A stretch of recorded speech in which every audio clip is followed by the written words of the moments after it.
What's up, everyone? What's up? We're going to be doing a trade recap. Today, I had two break evens, so it was definitely a weird day.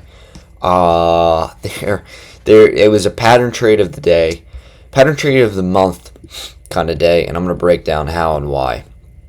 Okay, to begin with, going into market open, we had these two unfilled 4 hours above us, and then this 4 hour fair value gap that we are actively trading inside of market open. Can I get rid of this shit, please? I was looking for a smaller time frame liquidity sweep within this 4 hour range for us to push higher. I wasn't just looking for the first inverse to trade up higher. I needed to see some form of like sponsorship, because we were already actively inside of the 4 hour. Let's go automatically in the lower time frames here. On the 5 minute, we had this 5 minute gap, and then a 15 resting above that, and then we had London session high, Asia session high, and this unfilled 4 hour, which tapped perfectly. As you can see here, we took all the liquidity that I marked out. So the liquidity wasn't the issue. It's just the sponsorship was kind of poor. Sorry. So at market open, we dump, but we don't take out anything. We don't sweep anything. We're just inside of a range. There's nothing to be swept. There's no sponsorship, really, if you think about it. Whereas on ES, which I took this trade off of, there was sponsorship, because we off market open, we swept Asia session low and an intermediate low from the previous day.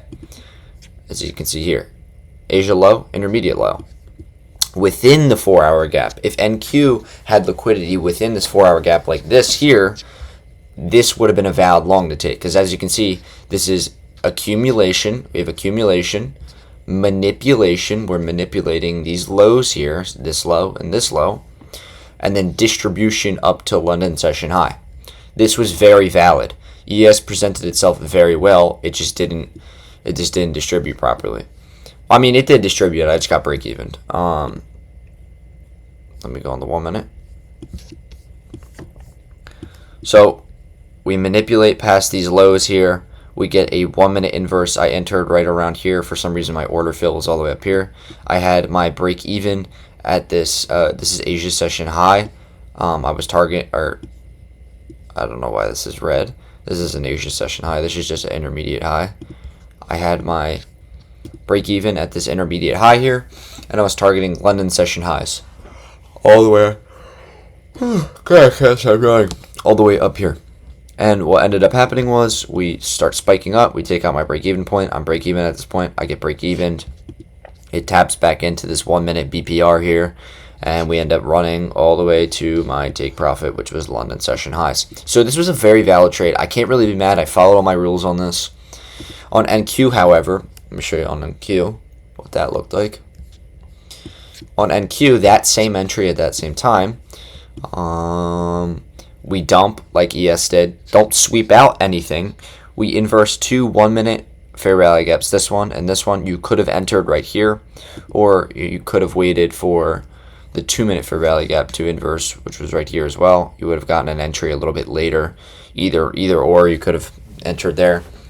I know a lot of people did. I just didn't, because I didn't think it was sponsored by anything valid. I think, honestly, this is slightly a pattern trade. You would have entered right there. Your stop wouldn't have really been protected, because I'm on an eval. If I was trading, I would have to put my stop all the way down here, which is a 100-point stop. Not ideal. We end up running all the way to our take profit. So you could have targeted. I needed a $1,500 winning day, so I probably would have targeted 70 points. So up to this unfilled 15 minute, but you could have held all the way to Asia session high. So if you wanted to do that, you definitely could have. You would have been smacking for a grand total of 160 points. I understand why people are taking this trade. It makes sense, right? Mechanically, it makes sense. But it is a pattern trade. We're not sponsored anything. Moves need to be sponsored by something, and this one wasn't sponsored. Let me break down my second break-even trade. After we kept going, after we stopped pumping up, we inversed this 15-minute. So I knew damn well we were definitely going to take out London session high or Asia session high. Like, I knew that for a fact. So I was just looking for continuation longs, which we ended up getting an unfilled 5-minute. We tap into that unfilled 5-minute, and I actually entered on the 30-second, I believe. I entered on the 30-second off this CISD here. Change in state delivery. My break even was at this little swing high here. We spiked up. We took out my break even point, and then I got break even again. But again, I would have been targeting all the way up here, or just my $1,400 winning day, which would have been around like 60 or 70 points. So as you can see, obviously both my break even points, one on NQ, one on ES, both played out, right? They both played out. So it's not my thought process that's wrong. It's definitely right. It's just delivery isn't there. It's not flushing through, which is fine. I mean, I'm following my rules. I can't really be mad. This is, I believe, my fourth break even in a row. I've been getting a lot of break evens recently. 2 break evens today, break even on Monday, break even on Friday. Maybe we'll pass on Friday. I don't know. I'm on a new eval. July was very hard. I fucked up a lot. So, I just needed a $1,400 winning day.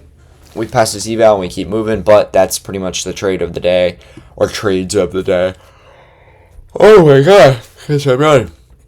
But yeah, that's pretty much it. If you took the trade on NQ and you won, nice. I personally just wasn't going to take part in that. I didn't see a valid sponsorship in my eyes. I thought that kind of was a pattern trade, but if it worked out for you, great. That's amazing.